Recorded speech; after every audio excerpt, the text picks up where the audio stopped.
আমার প্রিয় মা ও বোনেরা, আমি মোহাম্মদ জাকির হোসেন পাটোয়ারি।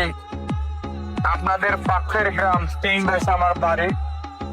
আপনারা হয়তো অনেকেই আমাকে চিনেন। আজকে আমি এসেছি আপনাদের ঘরের দরজায়, আপনাদের দোয়া নিতে, আপনাদের পরামর্শ নিতে, আপনাদের ভালোবাসা নিতে। আপনারা সকলেই জানেন আগামী 12ই ফেব্রুয়ারি জাতীয় সংসদ নির্বাচন অনুষ্ঠিত হতে যাচ্ছে। আমি আপনাদের ছেলে, আমি আপনাদের কারো ছোট ভাই, আমি আপনাদের কারো বড় ভাই। আমি আজকে আপনাদের ঘরের দরজায় এসেছি। আপনাদের নিকট আকল আবেদন থাকবে, আপনারা সকলেই মিলে আগামী 12ই ফেব্রুয়ারি সকাল থেকে সন্ধ্যা পর্যন্ত।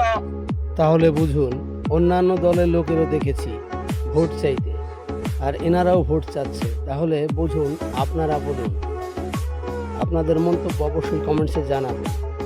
তাহলে কারা সুশৃঙ্খল ও আল্লাহর পথে আছে অবশ্যই জানাবেন কমেন্টস বক্সে।